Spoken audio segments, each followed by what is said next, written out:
How do I write a volunteer contract for my company? Learn what clauses to put in a volunteer agreement to best protect your company. Volunteers are used by businesses for a variety of reasons. Non-profit organizations, for example, routinely use a large number of volunteers to help with their activities. Even for-profit organizations regularly provide unpaid internships or externships to enthusiastic applicants looking to learn a new skill, network, or add important experience to their resume. If your firm is employing or contemplating hiring volunteers, there are some interests you may wish to safeguard, even from individuals who are providing services to your company for free. On the one hand, you don't want to insult or alienate anyone who is assisting your business in any manner, especially if they are not getting compensated. This article, on the other hand, addresses several issues you might wish to address, including volunteers. If any of the issues listed below are very important to you, you or your legal counsel should draft a standard agreement that each volunteer must sign and return the volunteer agreement. Consideration: having a volunteer sign a contract that cannot be enforced is useless. Every contract requires both parties to receive something of value, commonly referred to as consideration. In order to be legally binding, see consideration. Every contract needs it. Because most contracts include the exchange of money for an item, a service, or a right, this is typically not a problem. Because volunteers aren't compensated, your contract must first demonstrate that they're getting something in return for their time.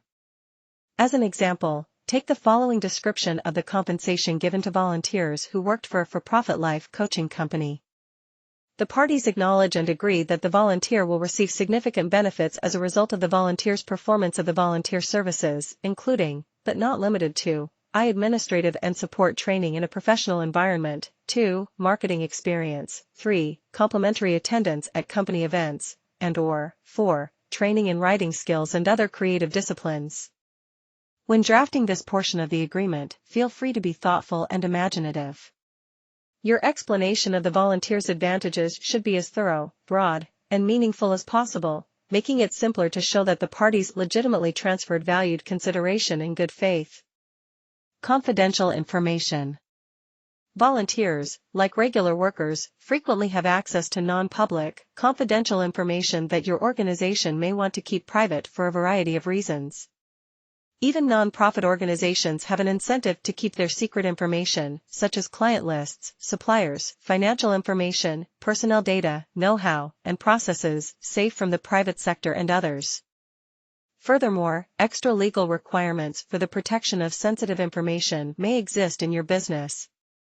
If your company is in the healthcare industry, for example, your volunteer agreement may need to include explicit references to HIPAA rules for the security of patient information. Protecting company property. Volunteers may be able to enhance or establish new procedures, or even innovations, that can benefit your company as a result of their service. This is especially problematic in the technology industry, where companies want to be absolutely confident that they control all intellectual property rights to everything generated by their employees. If this is a problem for you, your volunteer agreement should include a proprietary rights section that requires your volunteers to surrender to your firm all intellectual property rights that may attach to their work output automatically, and forever. See how to protect your intellectual property rights in contractor-created works for more information on this issue. Furthermore, your agreement might ask volunteers to return any business property in their possession, for example, papers, equipment, keys, memoranda, CDs, and so on, either before or after their services end. Non-solicitation.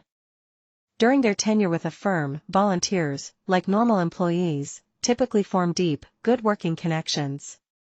You may be concerned that volunteers may take advantage of such connections by approaching your workers, contractors, or other representatives after they leave. Include a typical non-solicitation provision in your volunteer agreement if you have any such worries. Non-disparagement.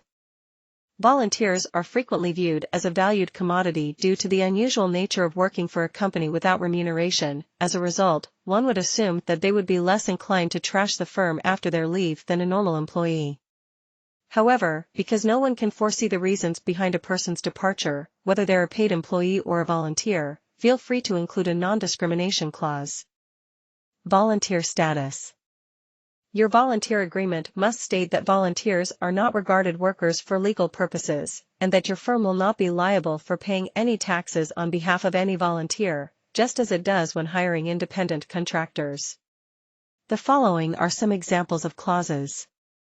Nothing in this agreement creates or should be construed as creating an employment relationship, partnership, joint venture, or agency relationship between the company and its affiliates on the one hand, and the volunteer on the other, or entitling the volunteer to control the company's or any of its affiliates' conduct of business in any way. Returns on taxes. The volunteer is responsible for filing all applicable tax returns and reports on the assumption that he or she is a volunteer rather than an employee. All relevant taxes, including federal, state, and local income taxes, must be paid in full by the volunteer in connection with the volunteer's performance of any volunteer services under this agreement. On behalf of or in relation to the volunteer, the company will not pay any unemployment or workers' compensation taxes or premiums. Ensuring compliance with restrictive covenants. Confidentiality, assignment of property rights, non-solicitation, and non-disparagement are all terms used to describe limitations on the volunteer's future activity. Given that volunteers labor for no pay, you'll have to be creative when it comes to incorporating consequences and penalties in your volunteer agreement that are convincing enough to drive the volunteer to follow these rules to the letter.